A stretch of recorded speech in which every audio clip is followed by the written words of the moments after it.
I said the Switch 2 was better than the Steam Deck at couch co-op, and honestly, it actually is. But I didn't want to give up on the Steam Deck. I wanted to try and fix it. And if you're going to get anything close to a proper couch co-op setup with the Steam Deck, it all starts with a dock and a controller. Alright, so first thing I need to do is actually just pair the thing. DualSense wireless controller. Let's see if the UI plays nicely as well. So we need to get the display right. This is a 4K resolution TV. So if I set it to a 4K, it's going to actually output the games in 4K. And we don't want that because the Steam Deck, it's not actually that powerful to pump out 4K. So we'll just try. We'll try a game. Super laggy. Oh, this is 1440p. Let's see where it does at this. I mean, if you want a game at 1440p, then yeah, technically you can do it. Recommended? Probably not. Let's try something. Let's try a perfect co-op game for this. So even though I thought this would work, like on Left 4 Dead 2, it turns out the realization it doesn't. Not like this. So even the games I thought were couch co-op just aren't. So just looking through all my games, this has become very apparent, and it's interesting because out of 117 games, I think I've only got a handful of co-op games. It's looking pretty bleak, you know? Now, not everyone's going to have this problem.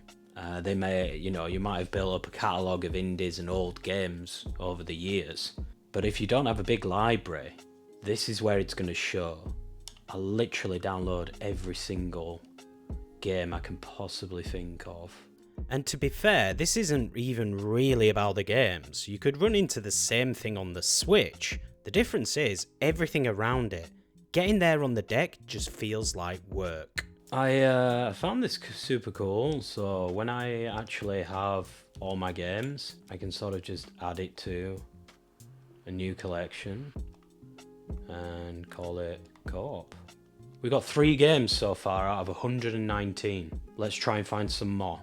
So while I was getting the Steam Deck feeling more like a console, I jumped into the store, and this is where it really started to feel off. Because on the Switch, you're in and out in seconds.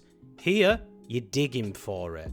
And even then, half of the stuff you'll find isn't what you thought it was. So then came one of the biggest realizations. Out of 117 games in my library, I've managed to find 12 games. I still need to check a couple of them. I think Black Ops 2.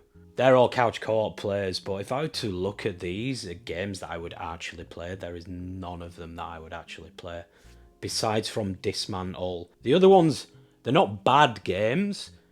They're definitely not something I would actively go seek out and want to play couch co-op with. So we're going to test them out, see how well they run, and see if I can have that good co-op experience, couch co-op experience. Alright, so we were ready to play, we booted up Monopoly, the first game, and we weren't even in the game yet. This is the part you don't think about. On the Switch, once a game's downloaded, you're in. Here, you're going through this first. And yeah, it depends on the game, but it's just another layer you have to deal with before you could even start. Alright, we're actually down to 7 games, so let's see if we can do any better with the next one. Alright, Kingdom 2 Crowns. Can't let us down here. This was the first time it actually felt right. Everything was responsive and we were just playing. This was the first time it felt like a proper couch co-op setup. No messing around, just straight in. But it took way longer than it should have done to get here. Most of the other games were actually fine, pretty similar to what we had before. But then this happened loading up Tomb Raider. It just crashed. But the second time, it ran perfectly. And that's the thing, when it works, it's great, but you never really trust it. You just don't want to expect this from a couch co-op setup, and it's just another thing you have to deal with.